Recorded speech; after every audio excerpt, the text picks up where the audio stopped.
Welcome to our third UCAB Fireside online chat. This time our event is dedicated to another very hot topic. We like to choose hot topics in our discussions. This is about the European Green Deal as it stands today and the Ukrainian agriculture. Whether they are in friendship, whether there are the differences between them, and how the Ukrainian agricultural sector, together with its peers, European farmers and agricultural producers, cope with this very big challenge we're all facing today. My name is Nazar Bobitsky. I'm director of UCAB European office here in Brussels. But we have a fantastic, we have a fantastic panel of speakers who represent both Ukrainian and European agricultural sector practitioners, or speaking in simple words, farmers, and experts, professionals who can advise us on the intricacies of the European Green Deal. Together with us today are Alex Lisica, founder and president of UCAB, Anya Klat, senior government affairs manager and sustainability expert in BASF, Thomas Brunner, owner and director of AgroPlus 2006 in Ukraine, he's originally from Austria, Cezar Gheorghe from Romania, agribusiness professional with more than 20 years of experience and founder of Agricolum. This is a leading Romanian agricultural business consultancy. We're also expecting to join us shortly Marta Trofimova, head of sustainability of Kernel. Kernel is a leading Ukrainian agricultural enterprise producing sunflower oil. And we also expect that acting Minister of Agriculture, Mr. Taras Vysotsky, will join us later in the course of our webinar to discuss with us the government policy in the area of sustainability and climate change. So without too much ado, we start with an introductory words about whether European Green Deal is, let's say, a terra incognita for the Ukrainian agricultural sector, or we are very much familiar what it means. And I invite Alex to unveil for us, let's say, the broad picture, where Ukrainian agriculture stands in terms of challenges to tackle climate change, and at the same time to stay competitive, and at the same time to meet, let's say, very increasingly stringent European Union requirements in the area of sustainability and climate efforts. Alex, over to you. Thank you, Nazar, for a very kind introduction. Good morning, everybody. I'm very pleased to be here with you today, and I'm really happy that we have chosen actually so interesting topic today. And the European Green Deal is one of the most interesting topics, not only in Ukraine right now, but also in Europe. So I think everybody has seen the farmer protests across the Europe, and they are protesting not only against the Ukrainian products which were imported over the last 2 years to European Union, but mostly actually against the European Green Deal. So, and I think that's exactly the point which will be also discussed increasingly in European Union over the next years. And the topic is not that simple, because the European agriculture policy has been focusing for many years on the farmers' needs. And since 20 years, European Union decided to focus mostly on the consumer needs. And that's a completely game change for the European agriculture producers, and also for those countries who is going to join European Union, like Ukraine. So that means for us as a country which plans to join European Union in next 10 years, probably, we have to start to adapt our agriculture to the European standards immediately. Otherwise, we will be not competitive. And that's actually the question we are going to discuss today. Are we already so far that we can say we do fulfill some of the requirements or not? And there are actually a lot of requirements. And that's another one question, is also not only about the European Green Deal, but also ESG standards, because over the next years, increasingly will be another one problem actually for many companies which will try to get European resources, like the resources from IFIs or actually international banks. They should show also the report about the ESG activities. For many Ukrainian companies, as a kind of terra incognita. And I think That's another one issue we are going to discuss today. And we have actually experts not only from the European companies, but also from Ukrainian companies which can explain what we have done over the last years and what we are going to do in the future. So I think I don't need to explain much more. We have a really good panelists around today, and I'm pretty sure that we will get a lot of new information, and I'm pretty sure that we will get probably not all of the answers to the questions we raised, but at least we will start to discuss. And that's, I think, very important point, not to follow kind of tensions between the European Union and Ukraine, but just start to discuss how can we together improve the agriculture, not only in Ukraine, but also in Europe to the modern standards, and how can we build the common agriculture policy with Ukraine, not without Ukraine. Thank you very much, and I wish all of us today a grateful discussion. Thank you very much, Alex, for this expose, this introductory expose. So, as we very well know, European Green Deal is extremely, let's say, it was a very wide, very broad policy initiative taken by the European Commission more than 5 years ago in 2019. And whether we liked it or not, whether we like or not, the climate change that is upon us, it completely reshaped the policy and regulation that covered all sectors of Europe's economy, and of course, notably agriculture. After 5 years of its inception, the European Green Deal is now, as Alex rightly said, is under fire, mostly from sectors of European industry, but also from European farmers. But at the same time, whether we will see the European Green Deal to be reformed or not, it will indeed leave a very strong footprint on the standards and requirements, the way economic sectors in Europe will function, including agriculture and, of course, including Ukraine, which is on track to the EU membership. Today we will discuss we will pick up on 3 topics within the European Green Deal agenda on agriculture that, let's say, are of most relevance to European farmers. They're being discussed today. And by definition, they will be very much of relevance to Ukrainian farmers. We will talk about the use of plant protection and animal health products. We will talk about European Union requirements on land use, the way farmers are required to manage their arable land in order to support and promote biodiversity. And last but not least, we'll also try to discuss the ESG requirements in food supply chains, how they are supported by agricultural enterprises, what are the demands from food processing companies to farmers, and whether in Ukraine we managed to at least align with these requirements. The idea of our discussion is very simple. First, we would like to highlight to our audience that, let's say, Europe itself is finding itself in a very fiery debate of whether they should reassess the approach to climate policies, at least in agriculture. And things are very likely to change after the European elections and after the new European Commission.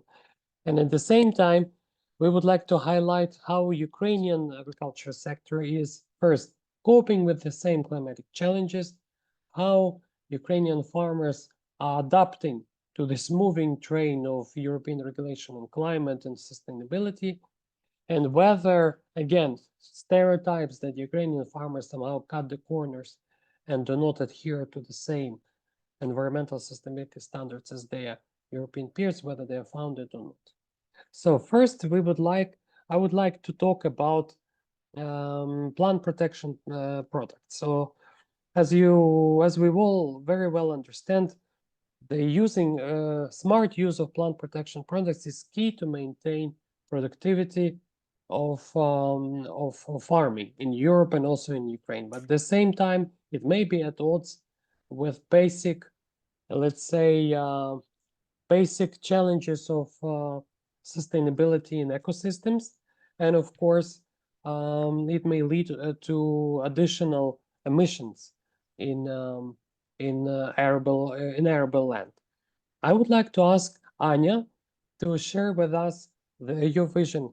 What is the current challenges with the use of plant protection products as seen first by European Commission officials, by so-called Brussels, and how it's being seen by farmers and agriculture enterprises in Europe.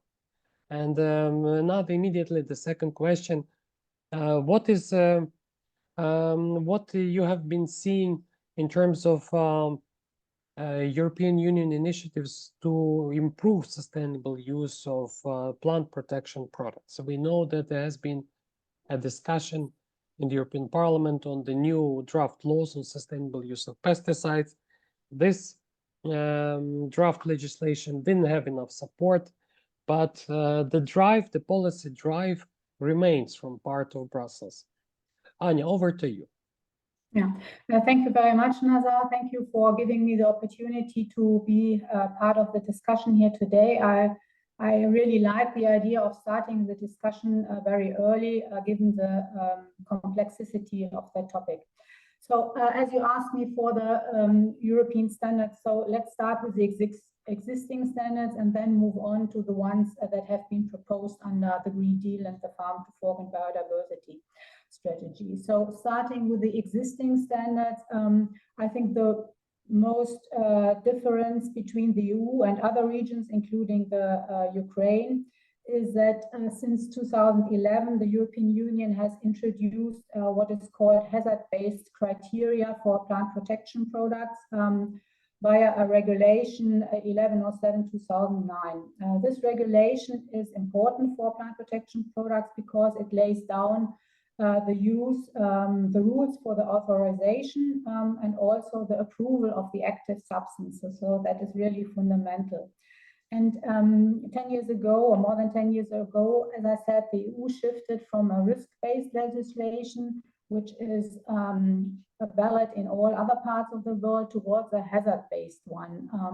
And that means and has meant that the number of pesticides have been removed from the market, and still more are at risk of being phased out. So just to give you an example, in the 90s, the overall number has decreased from 1,000 in the 90s to fewer than 300 that we have today. One prominent example that you, I guess, all know is the ban of neonicotinoids in the EU starting in 2013. So since then, farmers in the European Union are not allowed, are unable to buy and sow seeds treated with these neonics. And in the meantime, a lot of studies have demonstrated the negative yield impact, up to 20% on oilseed rape and sugar beet. So this has really led to lower market revenues and also to increased production costs and less productivity. Another example is that in 2018, the European Union has introduced new criteria for endocrine disrupting properties, and that will again reduce the number of active ingredients today. So the fundamental problem is that more and more active ingredients have been taken off the market, but there are no substitutes that can help the farmer to fight pests and diseases. So it really means that the toolbox of farmers is not at the disposal to protect crops from all the pests and diseases. A side effect that we have observed since then is that the number of emergency use authorizations has increased over the time. And now the EU made again an effort to limit or to stop the increasing number of emergency use authorizations.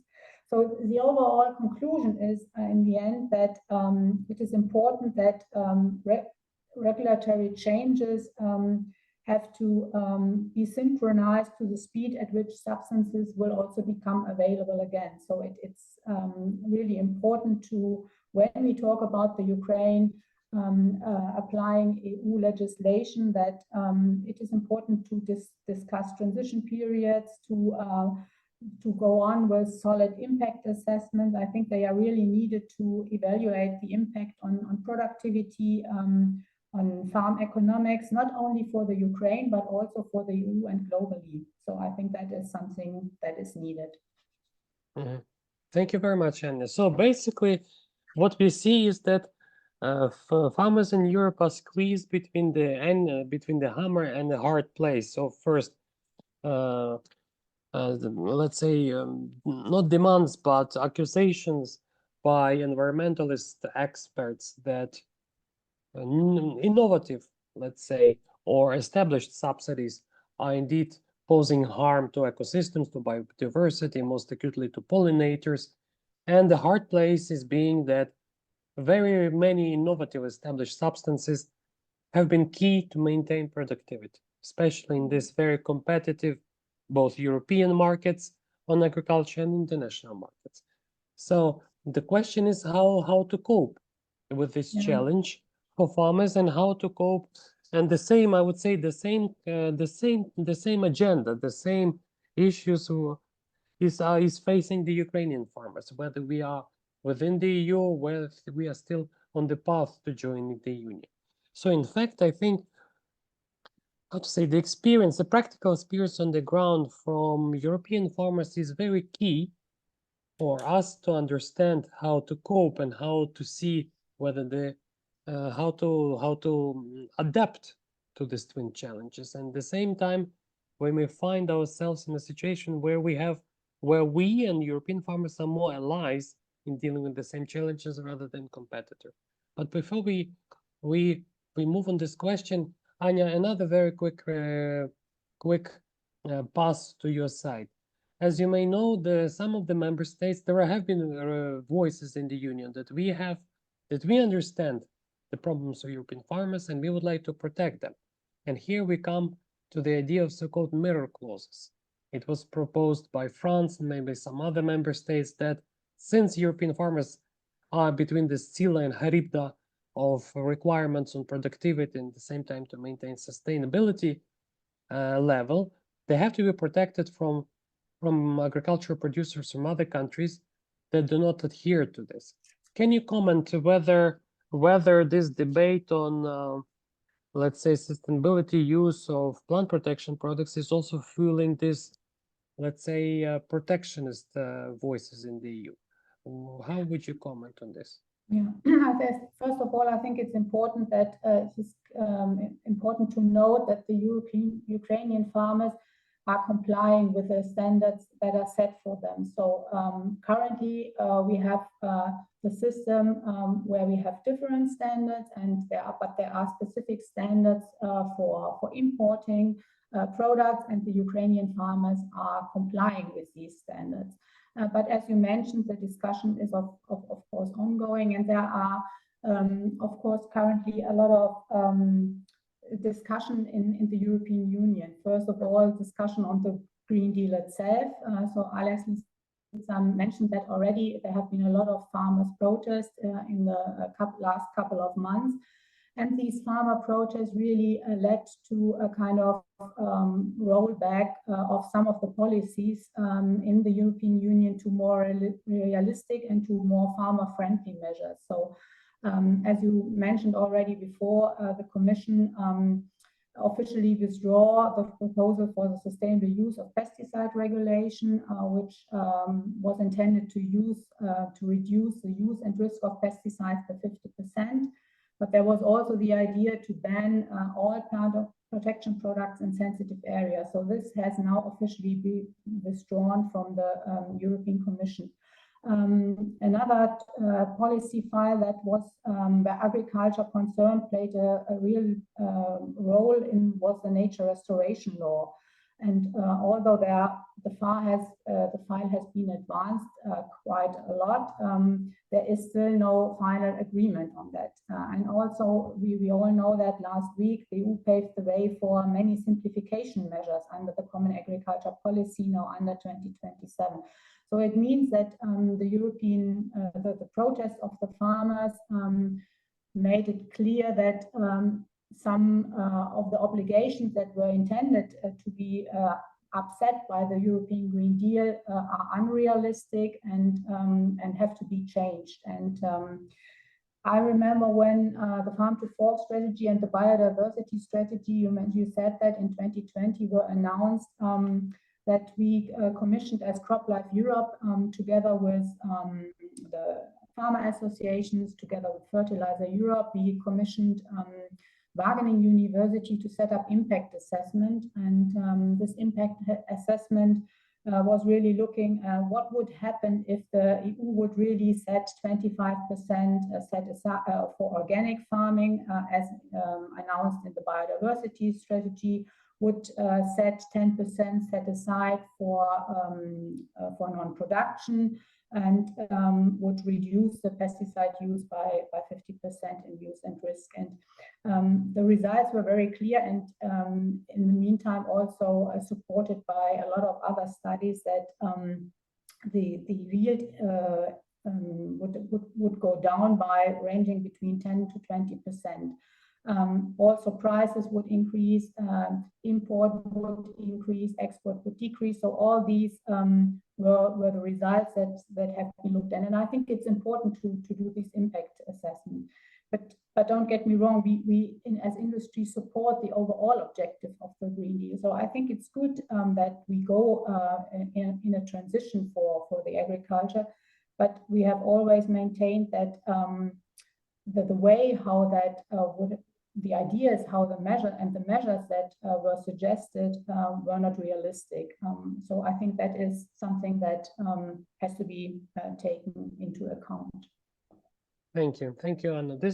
I think this is a very useful expose from an expert point of view of the challenges that, for instance, when we take it, let's say, in a relatively narrow form, the challenges that European farmers, maybe from a practical point of view from the European Green Deal approach. First, the use of plant protection products. This is an extremely important element of maintaining productivity. And second, of course, their ability to manage their arable land, and at the same time to adhere to sustainability requirements. Now I would like to turn to the practitioner, the European practitioner. I believe we have Cesar here as one of excellent experts with enormous experience on the ground back in Romania. We always compare Romania and Ukraine as twin sisters in terms of their agricultural outlook, in terms of how business functions, in terms of composition of arable, let's say, geography and structure of arable land. So in fact, Cesar, your insights from from the field can be very important and interesting for us. I have two questions to you, Cesar. One question is, look, how would you comment this increasing not pressure, but rather increasing regulation from the EU on the way the farmers can use plant protection products or pesticides in managing productivity in key cereal cultures that, for instance, Romania is famous for, and we in this context very similar. That's one question. How would you comment on this? And the second one, you probably, as a very active member of Romanian agricultural community, a leader, have been probably following the way the European Union rolled back under the farmer protests some of the requirements for the land use. And for convenience of everyone, I will put them on screen. These are the changes that your Minister of Agriculture of the European Union agreed to relax. On the left column are some of the so-called GAAC, Good Agriculture Environmental Conditions. These are the EU requirements that under the common agriculture policies, farmers are expected to maintain in exchange of additional subsidies. And the right column have been the proposals to relax or to cancel some of the practices. But Cesar, over to you. What do you think about these two issues, how I framed them? I will start saying from the very beginning, and I will speak a bit rarely for all the people to understand my position, my thoughts, saying that the European Union need, first of all, to weight each and every country, because you cannot impose a certain limit on pesticides without knowing for sure the usage of this pesticide in each and every country. For example, in Romania, we do have a maximum 50% using the pesticides versus the, let's say, the West countries from European Union. So this should be the first parameter into, let's say, make the assessment, the correct assessment regarding the usage of pesticide in European Union. They shouldn't take, let's say, as a whole, all the countries in the same basket, let's say. And yes, if we condense these numbers, we will show certain numbers that we don't use so much as they claim that we use. Anyhow, we have some exemptions, and we have some derogations proposed by our Ministry of Agriculture regarding nicotinoids and also glyphosate, that everybody showed that they prolong the terms of usage. Being very practical, because it's better to be with the boots on the ground. I would say that, for example, how it works. Let's say that during pollination, farmers have the obligation to notify the competent local authorities about the intentions of using the herbicides or insecticides to protect the farms from to protect the farms of the beehives, located in the rapeseed and sunflower seeds fields during this process of pollination. So this kind of, let's say, rules and measures helps a lot protecting, let's say, the bees hives in Romania. Moreover, we agree on the research and development that they make certain steps, and nowadays almost all the products that we use are according with the European requirements. In this way, we kind of, let's say, have aligned with the European norms. We comply with all the rules. We don't see right now any kind of, say, of decreasing in terms of yield regarding the main crops in Romania, speaking about, of course, wheat, barley, about rapeseed, about corn, sunflower seed, and a less partial of soybeans that we used to plant in Romania. The water is the most important element, but all in one, European Union, with the rules regarding the use of pesticides, should wait first of all, and this should be a main parameter for all the countries. Wait the term usage. If you don't use so much, so please limit us according to this percentage in our environment. Going forward, regarding the rules that European Union put the GAEC, I will say from the very beginning that 4% from the European arable land designated to those main crops represent no less than 11 million tons of wheat, if we will cultivate it at the European level, no less than 15 to 16 million tons of corn, 6 million tons of rapeseed, or 6 million tons of sunflower seed. So what a waste, what a waste, counting on the fact that we know for sure that, and I'm not ashamed to say, that the Russian invaders put in jeopardize and put the wheat as a, let's say, weapon against the whole, let's say, humanity.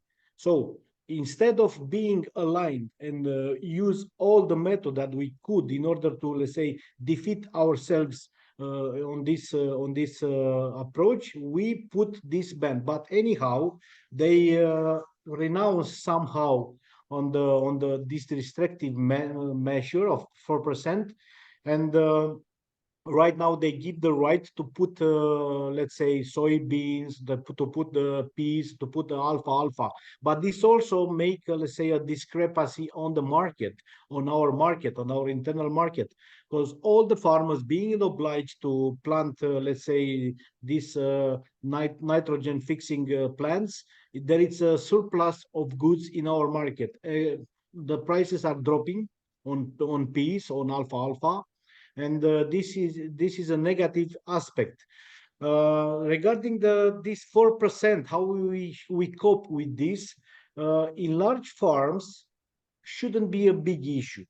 because this 4% can be covered by creating forest curtains, Effectively, the surface is calculated, and if the length is large enough, it compensated for the reduced width, and the benefits are consolidated in reducing the erosion of the soil created by the wind and protecting the partial in debate. So if you have, let's say, long, let's say, forest curtains along the partials, it solved somehow.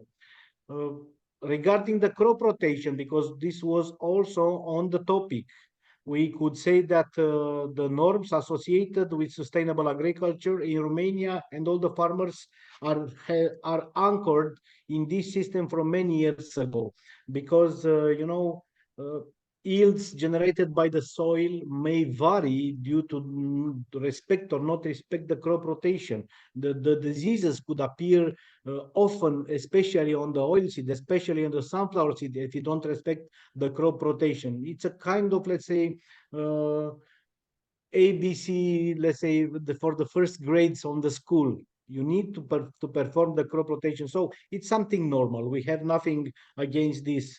Uh, Also, I saw on the topic the problem with deforestation. I must say that nowadays we don't have this problem. There are probably marginal issues in Romania, but not so big. Then they are solved by the satellite mapping that overlapped the maps of that parcel with the year of 2008. And if it's not deforested, nobody have against to plant everything you want. The competitivity for the product export in this environment regarding GAEC, the 4% and the crop rotation and the deforestation is not affected at all in Romania. The only thing that affects Romania today, we have, let's say, a part of the cleavage between the big farmers and the small farmers, that they are always in competition and they don't hope each group with the other. The water is the main element that miss each and every year since starting with 2020 in Romania. The drought occur and destroy crops. Otherwise, usage of pesticide, let's say, crop rotation, the 4% put with nitrogen fixing plants, it's fine. So didn't affect the complexity of, let's say, our export. Of course, we aim, all of us, to have norms regarding sustainable crops and regenerative agriculture, but we are too optimistic today on the Green Deal, and for me, it's going too far. Was too far. You saw, all of you, the strikes, the unrest of the farmers all around Europe. This create additional cost. You cannot produce cheap, expensive, and sell cheap the products. We cannot be on an island somewhere in the universe, European Union, and the other world sit and wait for us. We cannot be under a shell, in a small view. We need the relaxation of this measure to dissipate the tensions, and we want at the end, to disappear this phenomenon where farmers was literally demonized, and made responsible for the climate change. You cannot blame the one who put the food on the plate for reasons that are out of his control. If you want to systematically wish for disappearance of food as is today, we'll replace the food with the synthetic one created in the laboratory. Climate change, which was the main concern of the European Green Deal, it has a different nature. It did not come from, let's say, cultivating the land or raising the cows. As I said before, the world is not composed only by the EU. The world needs food. The world needs to associate together all the countries and creating an environment, a common one, because Ukraine right now could represent the answer of the, let's say, most poor countries that surround us. 60% from the world population live in poverty in Asia, in Central Africa, in North Africa, in Orient, and they need food. And you cannot leash the production in Europe just because we want to be green. Okay, we want to be green. That means we will disappear, all of us as farmers. And dear Nazar, believe me, I know what kind of, let's say, effort do the Ukrainian farmers. I know what kind of prices they receive for them goods. It should be a very hard process to let's say to cross and to integrate Ukrainian agriculture into EU, let's say, norms and rules and policies. Only if we read the law 178 from 2002, amended many times by appendixes, it will be a nightmare, you know. It should be a process at the end of the day. But we will like to have from Romania side right now, from Romanian farmers, a relaxation of this, let's say, Green Deal, to dissipate the tension and to come back a bit with the foot on the ground. Sorry if I was too long.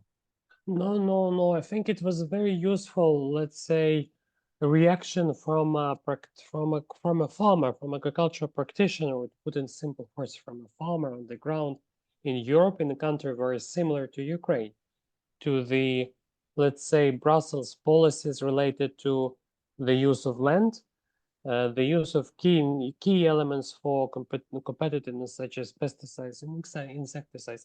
And I picked up two most important resumes from your input, Cesar. First, that it's very dangerous to put all countries in Europe against the same measurement, considering the unique composition of the agricultural sectors derived from their geography, from their climate, from their natural, let's say, ecosystems.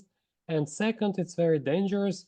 Let's say it's simply not productive to apply the same, let's say, uniform requirements across this unique ecosystems of different European countries in terms of at least land use.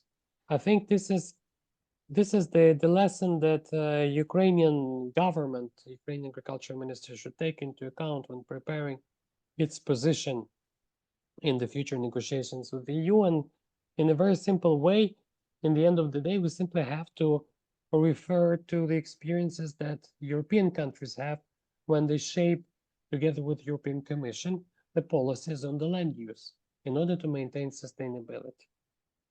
Yes, Now I would like indeed. to, yes. Sorry, Please. one sentence. You need a well-prepared representative there in Brussels in order to explain with correct arguments those things that I expressed earlier. Otherwise, they will put everything in the same basket, and you don't want that, as it happens in Romania. Cesar, a very quick follow-up. Then, can you give an example how, for instance, the Romanian farmer community talks to Brussels authorities directly? Whether you have any tips for Ukrainian Yes, farmers? we have a few associations of farmers that they send time to time, let's say, this kind of paper forms to Brussels, or they go up there, they are enrolling Copa Cogeca, but I don't see any future measures taken by European Union, just simple statements from European Union, and that's all. This should be created from the very beginning, you know, and or to have a very, let's say, smart person in order to put those assessment with figures, of course, with correct arguments on the table to make them think. Because at the end of the day, I will take the sentence of American general, that Norman Barkov, that was in Kuwait when Iraq invite them, and he said like that: if you want to get dirty, come here on the ground with us, because the farmer have the, let's say, the weight of the basket too much, that cannot care anymore, you know. This is all about Yeah. not sitting in offices in Brussels. It's warm, it's okay, we have breaks and good meals. No, you should be down there on the land. Fully agree with you, Cesar. Fully agree. Now I would like to turn to another very interesting experience, this time, to reflect on what has been said from Ukrainian point of view. Today we have two fantastic panelists from Ukraine. One is Marta Trofimova. She is responsible to oversee the sustainability drive in a company that, let's say, makes the best out of unique climatic and soil and economic conditions in Ukraine. Kernel is a leading producer of sunflower oil, and it is an integrated company. It is a company, an agricultural enterprise that brings together perhaps almost all elements of production and supply chain, leading to the production and export of sunflower oil. So in fact, I believe that probably Marta has a unique responsibility of overseeing how her company complies with global and probably also European sustainability requirements along the entire production and supply chain. Marta, can you give us a few examples how exactly you do that, and whether, let's say, the issues that European farmers, our peers, are facing today in Romania, for instance, and other countries, whether they do ring a bell with you, and whether, let's say, you can offer some answers or solutions or tips for Ukrainian agribusiness to maintain sustainability in general. Thank you. Over to you, Marta. Thank you, Nazar. Thank you for inviting me to this interesting discussion. I'm head of sustainability at Kernel, and I focus primarily on the climate-related subjects, specifically climate corporate governance, and with that comes the management of carbon footprint and carbon GHG emissions from farming operations, management of climate-related risks and climate-related opportunities. And that is one of the critical and quite specific subjects in a broader context of sustainability, as you mentioned before, Nazar, because yes, agriculture sector is the second, on the one hand, is the second largest contributor to the GHG emissions after the energy and industry. It's also very inherently susceptible to climate change. But at the same time, it has a very high potential to minimize the impact, and has a very high potential to contribute to decarbonization and to low carbon development. And I think it's something that is not mentioned enough due to the very natural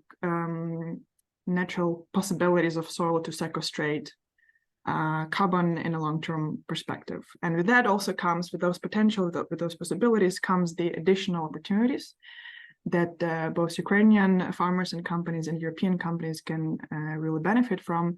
And that is the voluntary carbon markets, that is the low carbon commodities that can be premiumed, and that is sustainable linked and climate linked finance.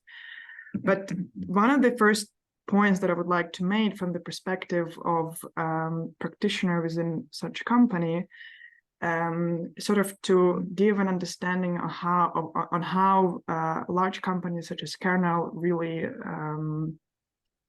look at sustainability aspects, is that sustainability function from the organizational point of view and from the corporate governance point of view, it's not just something that's been created additionally simply to respond to the specific requests from investors or from stakeholders or from the reporting standards.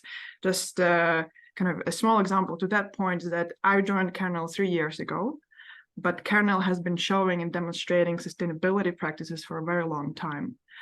And that is to the argument that companies such as Kernel and other farmers in Ukraine, no matter the size, they understand that sustainability is something that is very interlinked with the business operations, because they are located on the nature-based substance.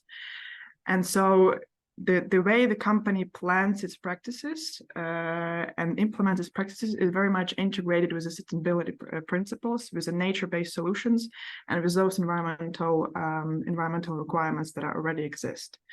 Now, the second point, to give the example of those specific practices, so one of them is that in 2023, Kernel increased the area of our land bank under cover crops to 35,000 hectares. And this is one separate program that is going to be increasing. At the same time, Kernel has R&D and experimental and testing practices to understand what are the areas to improvements and how to plan more efficiently such practice in order to continue increasing the area that will be covered under cover crops or siderates, and create, in a longer term perspective, create an additional input to soil organic carbon, and therefore to promote the soil productivity. The second example is that 91% of Kernel's land bank is under mini-tillage, and 6% of that 6% is under the reduced tillage, which is aligned with the requirements of voluntary carbon markets. Another example is that Kernel has been now actively testing the effectiveness of inhibitors of nitrification and biodestructors. And we do it in a very, holistic way that is supported by empirical evidence of its effectiveness, by testing it on a small areas and then extrapolating and expanding this practice to make sure that it's feasible, that there is a high efficiency and efficacy, and that it does not, conflict with the indicators of yields, with business plans, and with the natural indicators of soil as an ecosystem. And to sum up, and to support and to strengthen the 3 points, 3 examples that I showed, is that the company has already been implementing these practices, and it does not, without any additional extra motivation from the sustainable side, because this is something that business understand, that it is important to create. This is what we need to do in order to create a long-term value. This is something that needs to be done in order to promote the soil productivity, in order to coexist with biodiversity, in order to improve soil health, because without that, we would not be existing as a farmer, and we would not have the agriculture, the same agriculture that we have that contributes to the global food security. We wouldn't have that in a long-term perspective. Now, my task as a sustainability practitioner is for the company to create an additional driver to expand those practices, and to not only be motivated by the business thinking, but also to be motivated by additional opportunities that are coming from, once again, from potentially voluntary carbon markets or from sustainability linked finance, etc., etc. So this is, in a way, a effective coexistence and cooperation. I myself I don't work separately somewhere in the office. I work in a close collaboration with our agronomist, with processing, with traders, etc., because this is a very holistic approach. It's not something that is just separated from the overall business strategy. Interesting, Marta. No, it's very encouraging to hear that Kernel, as a very good representative of larger, let's say, agricultural enterprises in Europe, is first aware of the need to act in a sustainable manner, considering its size and scale, and also taking very active measures and adhering at least to global standards. But Marta, let me be a little bit more precise with you. You have seen, at least on the table that I produced earlier, and we discussed it with Cesar, that already our peers, European farmers and agriculture enterprises in Europe, are already facing very specific regulatory requirements by the Commission to diversify, to put it in very simple terms, to diversify the use of their land holdings. For the moment, these requirements are not yet compulsory to Ukraine, but they will be in time when Ukraine joins the EU. It's very important to hear that companies like Kernel are already basically ahead of the curve. I wonder whether you would, let's say, tell us to what extent Kernel is already broadly, in a similar way, aligning with the potential requirements that the European Commission, put forward to European farmers. Maybe you can give an example how the minimum tillage approach is broadly equivalent, and at least how you would, whether you have any figures that show how you cut on emissions, for instance, in terms of total acreage covered by this technique, and whether in the hypothetical future, companies like Kernel can argue that you are already on par or you are very close to adhering to the European Union demands on land use. Or can you answer whether you can give us some feedback on this? So thank you. I mean, first thing first is that we started learning what is going to wait for us from the EU perspective. We started to analyzing and researching those potential EU regulations in order to be prepared.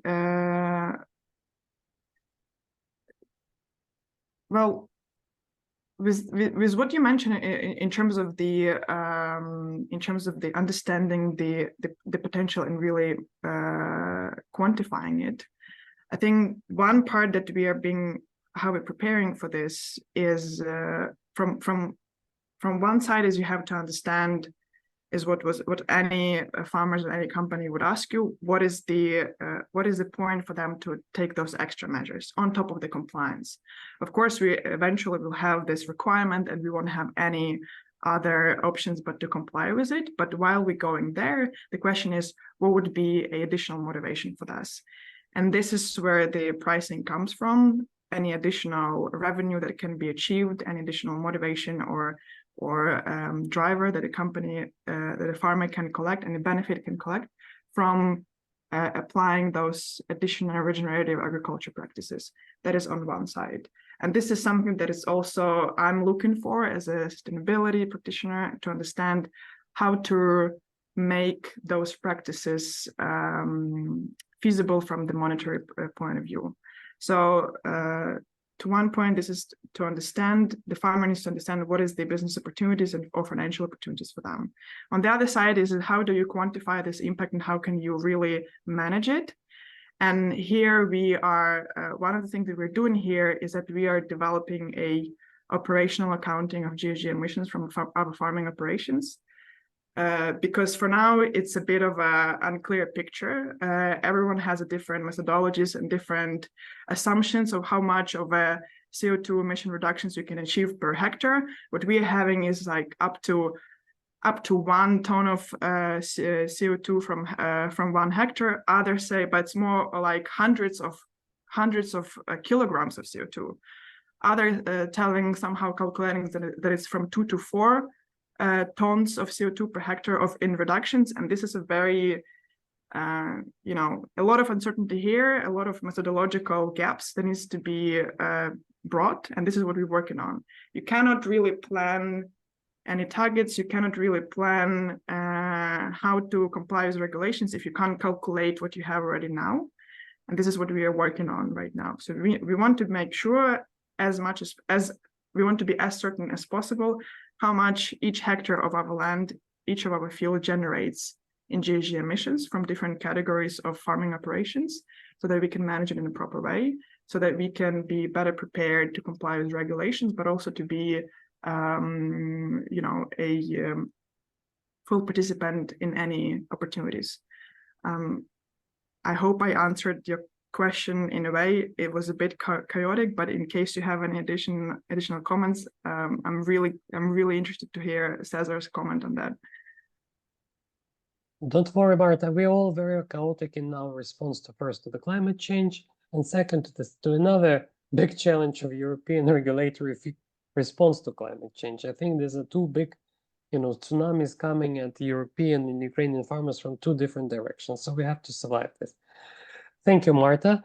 And by the way, a message to our listeners, to our audience, please don't hesitate to ask questions via the chat window of our webinar, and we would be very happy to answer them with each and every panelist, or individually. You can always have an opportunity to review our video recording that we will place later on the UCAB YouTube channel. Now I would like to go to, for the moment, last but really not the least, speaker, who represents let's say, a very radical case, a case of a company that doesn't have to adapt to, let's say, sustainability requirements put forward by Brussels, by global standards, but already started from scratch to be sustainable in a very innovative way. I'm talking about Thomas Brunner. Thomas Hello. originally comes from Austria, has been in Ukraine, I think, for almost 20 years, right? Yeah, 20 years. 20 years, and Thomas started a pig rearing business. Thomas, can you tell us a little bit more why your pig rearing enterprise is different from any other farm in Ukraine, or maybe on average in Europe? Yeah. Hello. Thank you for having me for this panel discussion. I'm glad that I can present our, I would say, very innovative concept. Just to give you some input data, so we have an agricultural farming business on 1,200 hectares and a pig farming business with about 450, 500 mother sows, closed production cycle. And radical, as Nazar mentioned, is a concept because I would suggest that we are far ahead of most European standards regarding antibiotics. Farms like ours you may find in Norway, in Sweden. What's the thing about it? So when we talk about antibiotic-free farming, pig farming, we mean that for the last 13 years, all of our pigs never received more than 2% of all the pigs produced any antibiotics. So one might say, okay, that's not about completely antibiotic-free, but the point is that by European standards, by Swiss standards, and everywhere, antibiotic use is much higher than 2 or 5 or 10 or 20%. This depends partly also on the legal system. So in some countries, in the European Union, if you don't use antibiotics within the last 2 months of fattening, you're perceived as being or producing antibiotic-free.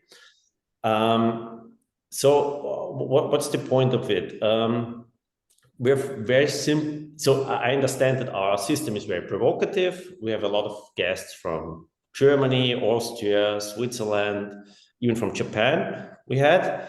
And it's quite, the system is quite simple. Let me just explain. So first, and those principles are also related a little bit to the Ukrainian market. So we have first, it's about business models. We have a closed production system. One of the reasons why a lot of antibiotics are used around the world, or especially in Europe, is that one farm produces piglets and the other buys the piglets from several farms, and they need to put antibiotics straight from the beginning to harmonize the herd. The second thing we stress very much the feeding management, which is also automized on one hand, but on the other hand, our employees have to really feed the sows individually. So making really use of the technical equipment that is available. And a third thing is genetics. So we have one of the reasons why a lot of antibiotics in general is used is due to genetics, because there are genetic companies that produce a lot of piglets, so 20 piglets per delivery. And this creates a lot of complexity. In order to cope with this complexity, antibiotics help. This is really this important point why our system can contribute to two big problems, even not only in Ukraine, but in the world. The one is obvious, it's antibiotic resistance. One reason why we have to reduce antibiotics. But the other thing is also to sustainability regarding the climate, because we know that one part of the things that really influences climate change is the meat consumption. So we know on the one hand that meat is one of the most efficient and productive food that you can have because of all the amino acids and proteins. But on the other hand, the problem, especially of the rich countries, is the consumption. And here we can see changes. The consumption is going down. And what do I mean with our system? Antibiotic free pig production or mostly without antibiotics production means that you have to adapt the size of your farm. So we have in the world, we have these huge plants and animal farms that basically account for most of the antibiotics. So if you have smaller farms, they have not such problems, or not such in a big way, if they have the right business model, because antibiotics and immunity is always a matter also of size. And by this, when introducing such a concept that, which is our vision, that antibiotic-free pig farming becomes a new standard, this would mean that the whole industry would move more in the direction of mid-sized farms, decentralization, and not like this, we have it now. On the one hand, the huge farms produce, having like 10, 15, 20,000 pigs at one place, producing all the very cheap food, but not necessarily healthy one. And on the other hand, you have a very small niche production of small farms that proclaim, like, I mean, it's not against organic, but they're simple because they're so small. They cover only a very small size of consumers. And in between, there's no this golden middle way. So you have only the extreme, either very cheap or for the elite, for the rich, like something, you know, it's about marketing, selling good consciousness, doing more sightseeing farming than farming. And with regard to this, this concept can be really a game changer. And here comes the important thing for Ukraine and also the European Union. What we see is that Ukraine has a strategic advantage because of the black soil and the climate. Because one of the reasons why antibiotics are also used is related to the humidity during harvest. So when you have a lot of humidity during harvest, you have a lot to cover the problems with toxins. And immunity works in a way that you have, like, we carry all the bacteria in our body, and so do the animals. And if you have these problems with the feeding, with the toxins, because your country has a lot of rain, then this is the first tipping point that you start, that the animals kind of become ill. And this is something we have, with our consultant from Germany, analyzed for a long time. He has been working several years also in Switzerland. And we came to the conclusion that the Ukrainian corn, because it's harvested usually, even the corn was in central Ukraine, 18 to 20% humidity, that this is one of the key issues. It's one thing. The second thing, in many countries, one of the reasons, I already mentioned it because of the business models, is that farms are very close to each other. So the countries are not that huge, and you have to use antibiotics because you don't know what's happening at the stables of your neighbor.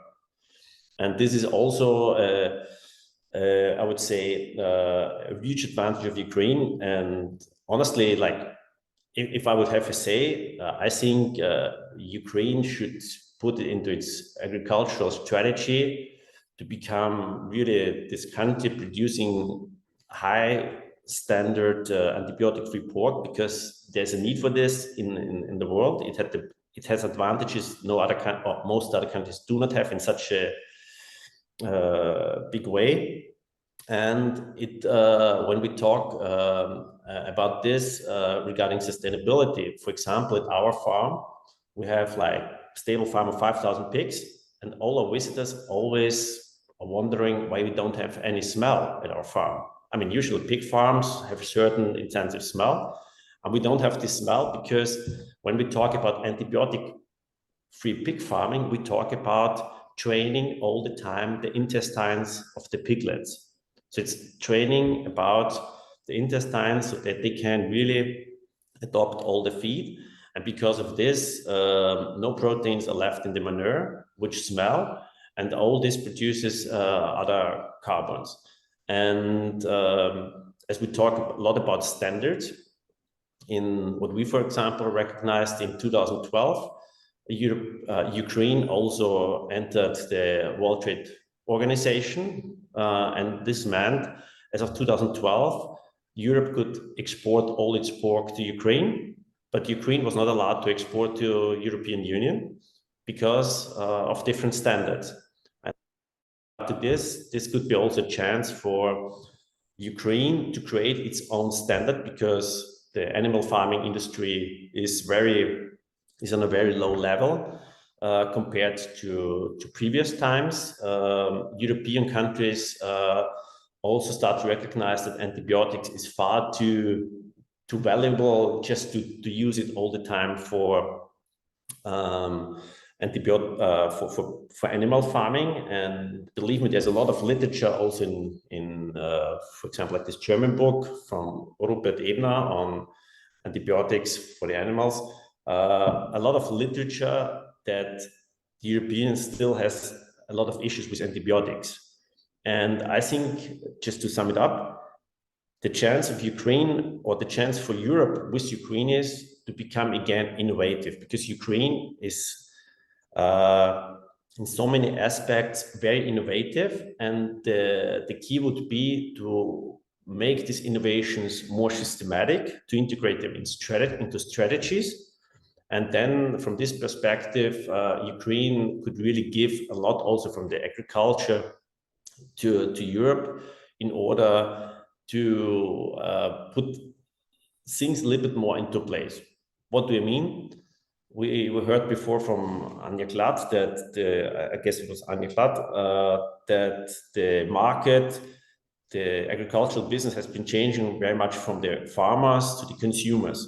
But the problem with consumers and marketing, and I was previously working in marketing, is that consumers often do not have the expertise, and especially when you talk about animal welfare, it's very often about illusions about animals and how they have to be, and it's mixed up about animals that are grown for food and pets.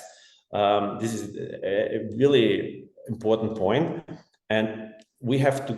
So farmers and the farming industry in a certain way also has to get back this kind of leadership and this expertise, because I wonder always why a lot of these animal welfare organizations do not stress much more antibiotics and antibiotics use, because we can talk a lot about animal welfare standards, but it's usually always functional issues.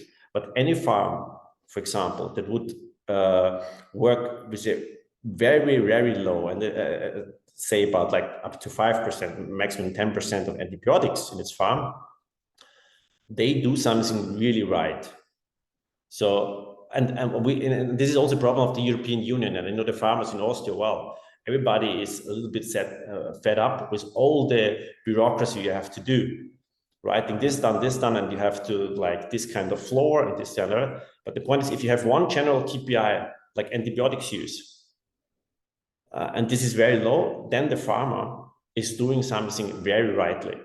And I think that's the very groundbreaking, innovative thing of this concept. And I personally hope very much, because I'm also in close contact all the time with Austrian farmers. From sanitary point of view, we're very well on the same level with antibiotics better. And for example, we started 4 years ago a prosciutto production just for marketing issues, just to show European consumers prosciutto 24 months plus is produced in Ukraine. And for my Austrian friends and Italian friends, it's kind of what prosciutto is an Italian product.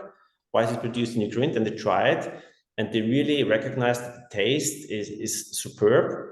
And this prosciutto we sell for good markups, and it's again about quality, sustainability, and this holistic view on the whole issue. Sorry for talking so long, but I hope very much that antibiotics free production becomes part of the Ukrainian agricultural strategy, because it offers two groundbreaking solutions to the world. It has an influence on the climate change via meat consumption, and it helps to solve the problem with antibiotics resistance.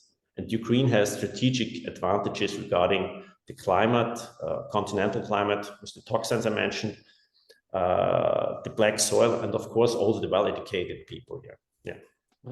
Thank you very much, Brunner. I think it's really interesting to our audience and also to experts to listen to your experiences, because in fact your company is indeed, let's say, the nucleus of new trends that hopefully will give us hope in terms of how to manage sustainably, climate compatibly, a very important part of agriculture sector, such as animal husbandry, and pig farming is a very big thing to that. But I would like to ask you a very quick question before we turn to Mr. Taras Vysotsky, the acting Minister of Agriculture, who was so graciously to join us.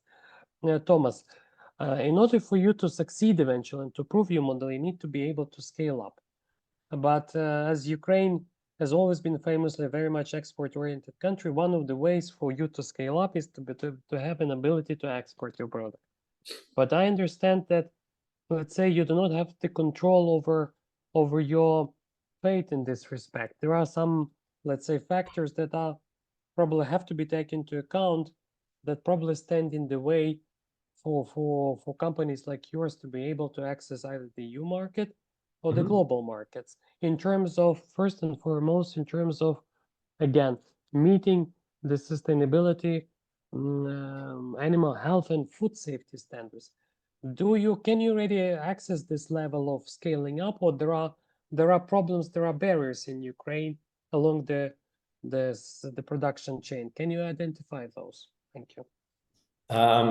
So first of all, I would say, of course, you can scale up this with ecosystems, and we just won a grant from the USAID, and where one of the requirements is to create an ecosystem of about 10 farmers that also start to produce without antibiotics. What would be very helpful, because we're doing this all on our own, and we don't have the subsidies like you have for such projects, for example, in the European Union, is like to create incentives that this becomes part of a strategy, so that antibiotic-free pig farming, and this needs laboratories and several standards in order to increase the quantities.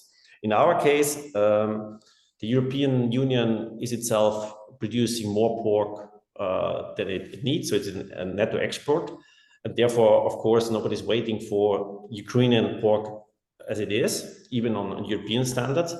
And that was one of the reasons, I think, one chance how we could get into the European Union is being better than the European Union, because the European Union is also the average temperature in the hospital. But if you have, for example, aim for the standards of Sweden or Norway, I think this antibiotic-free pork, where antibiotic-free pork has a market, this can kind of create a new dynamics, so that people start to look a different way on Ukrainian product, not just copy-based from European Union, but even with a new innovative approach. And yeah, as I said, from Ukrainian state, it would very much help to, one obstacle are the slaughterhouses. So slaughterhouses are critical in the delivery chain on standards and sanitary, and I think there needs to be a lot done in Ukraine. And the second thing is also laboratories and banning antibiotics in feed. So this is a huge difference between Europe and Ukraine, that in Ukraine you still can use antibiotics in feed, and a lot of it is used. And this is one point where Ukraine should adapt very quickly, because it's obvious that if Europeans produce without antibiotics in the feed, and Ukrainians do that, Europe banned this, I guess, 10 to 15 years ago. In Europe, most of the antibiotics is given via water.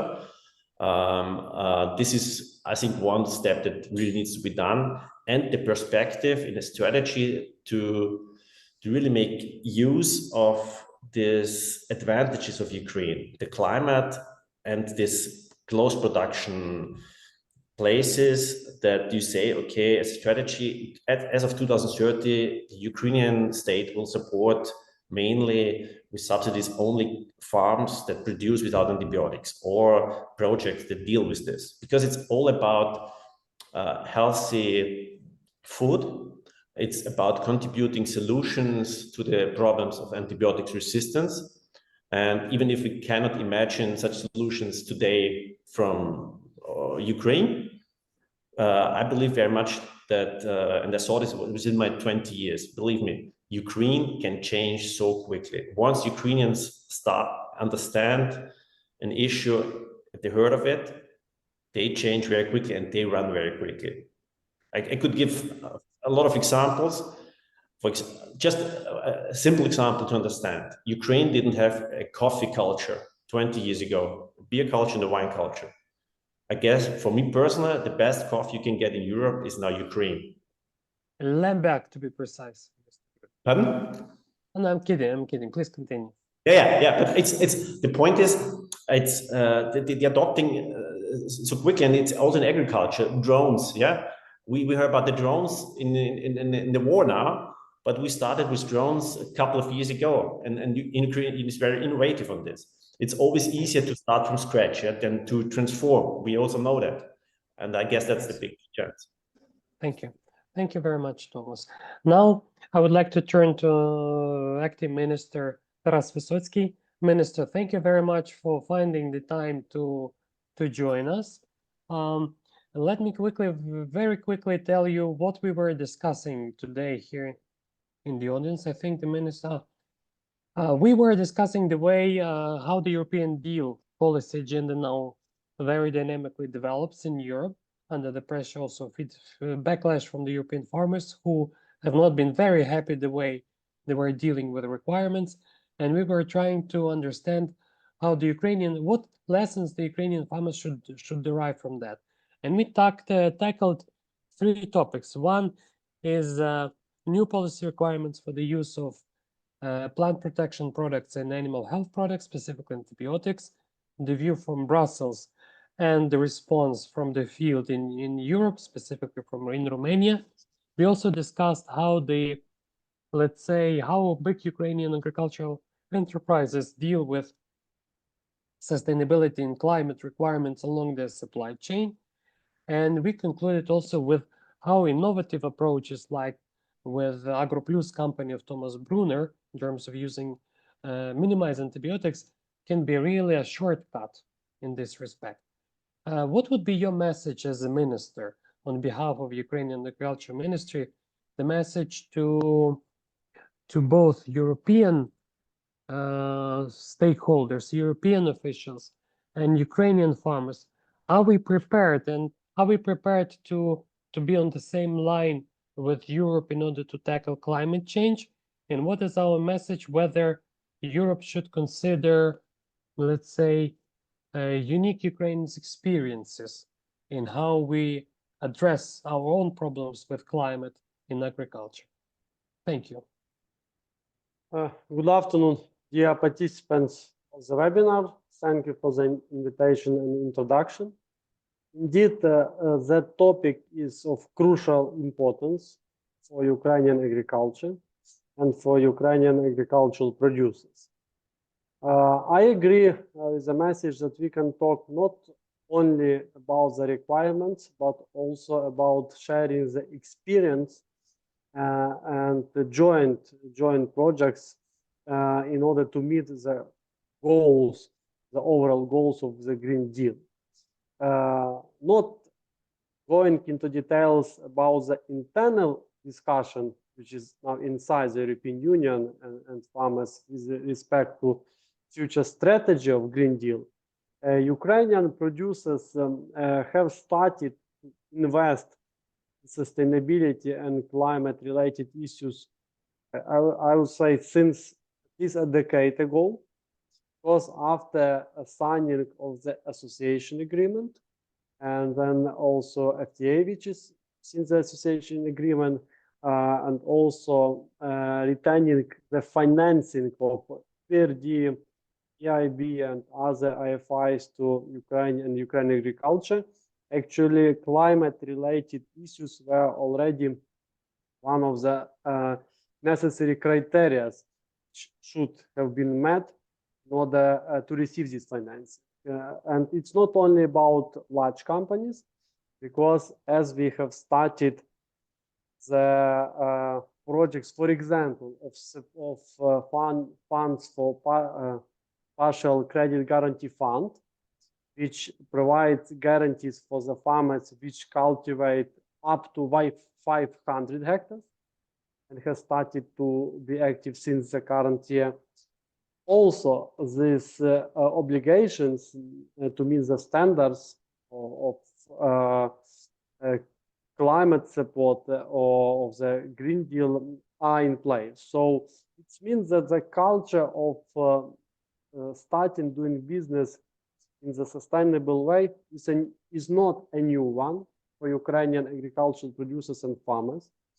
I also agree with the point which Mr. Thomas Brunner said about the adaptability and the possibility to change quite quickly and adapt to the circumstances of Ukrainian producers in this respect. Also, even during the time of war, we have the examples of starting fixing carbon and also receiving money for fixing carbon and other initiatives. So, of course, the starting point of Ukrainian agricultural sector is not perfect, but quite well prepared to integrate and move into the European Union. One point which hasn't been so discussed or studied before the full-scale invasion, which is still linked, it is damage or circumstances of the battle territories or mine territories, and of these territories which are under active battles. It can be from different points, because on the one way we can have lost some part of arable land available for future growing, but on the other side, in order to recover these agricultural areas and restore them, we are going to apply the measures or going to sow the crops which are absorbing not only heavy metals, but also absorbing kind of greenhouse gases, active and others. So once again, it could be also one of the contribution in order to meet these global goals of the Green Deal, which have been created by unfavorable and unfortunate conditions of the war. And it's lots of areas. So far, for us to understand, it's like up to 1 million hectares of agricultural land already affected by active battles, and still between 4 and 5 million hectares are under occupation, and we don't know what will be the state of it. So, and in the respect of other directions, not growing crops and land, but also, as I had about pork production or different kinds of animal husbandry, also so far the concentration of number of cattle or different kinds of agricultural animals per hectare in Ukraine is much less than in European Union. And also when you look at the level of fertilizers and as a result nitrogen applied to the environment, it is also less at the current state in the European Union. So we can use these starting points and base smart in order to have the same or even less average levels in, for example, 10 years than in other European Union countries. And this can be also one of the advantages and possibilities for cooperation, because when we look at the breeding science or different kinds of strong sides from European partners, and the production base, which could be in Ukraine, it could be a good way of cooperation, not really even for some times to relocate due to the Green Deal requirements, some of this production into Ukraine, which is going to become a part of the single market, and actually with the full access to all the European Union countries as it is now. So, and the logistics costs are not so big if you look at the current. And from this perspective of becoming a full member of single market, it can be also one of the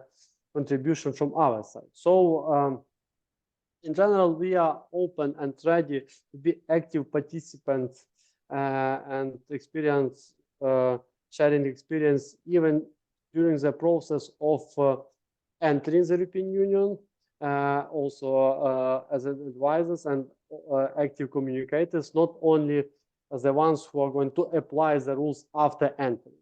So we are open and really want to create the best rules and like atmosphere in this respect within the whole European Union agricultural community. Thank you.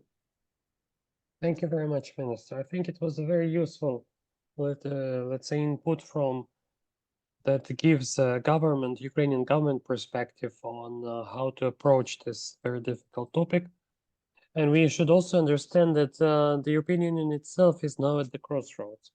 As I just very quickly remind you that European Commission in January this year launched the so-called Strategic Dialogue on Agriculture. Basically, it's an outreach by Brussels to European farmers, acknowledgement that Brussels wants to listen to European farmers, to take the concerns into account and to try to fine-tune or even, if necessary, to change the approach to climate change, combating climate change in agriculture. And I think our discussion very clearly showed that Ukrainian and European farmers are basically on the same level and on the same page in terms of, first, how really to respond to threats of climate change and biodiversity in their farming and husbandry techniques, and at the same time to respond to the same demands to quality, price, and productivity of their work, of their businesses put forward by European consumers, by national consumers, but also in the global market. Dear listeners, we have very rapidly approached the end of our discussion. I see that many questions that the audience asked us have been answered in writing in the chat window by our panelists. I would like to thank our panelists for their time. And in order to, let's say, to take stock of our discussion, I'm passing the floor to the UCAB president, Alex Lisica. Alex, please. Thank you very much, Nazar. The really very interesting discussion. I enjoyed it so much, and I would not repeat everything which was said during the time we have had together. But I think very important is to understand that Ukraine is really on the way to the European Union and has done a lot of things which we should be proud of in terms of getting better quality of the products, getting more innovative products actually, and what was said by Thomas, but also by colleagues, that we should be proud of the products we have done and of the developments we have done over the last 20 years, not only in terms of the innovations, investments, but also in terms of the consumer satisfaction with our own products. If you imagine, like 20 years ago, all the Ukrainians tried and liked to have more important products. Right now, we have completely different story. And that's a good way actually to say that we have done a good job, but we need to improve our quality and we need to adjust all the requirements of the European Union to be in line with. And I think the very important point is to start to discuss and to start to find the solutions together with our friends and partners from European Union. And I think that discussion was a good step forward. Thank you very much to all the participants. Thank you very much to all panelists for such fruitful discussion. And I just wanted to mention that we are meeting also next month with you. The date we will tell you a little bit later. But we are going to discuss the results of the Ukraine Recovery Conference in Berlin, which will be held on the 11th and 12th of June. That will be actually one of the biggest or the most important donors conference for Ukrainian recovery. And we are going to discuss with you actually all the results, not only for agriculture and agri-food business, but also for the whole country. So just follow us and wait for the announcement of the next event, which will be somewhere middle of June. We are going to tell you as soon as possible about all the dates and agenda. Thank you once again, and a special thank to Nazar for such great introduction of all the guests and panelists and for such great moderation. Thank you once again, and all the best to you.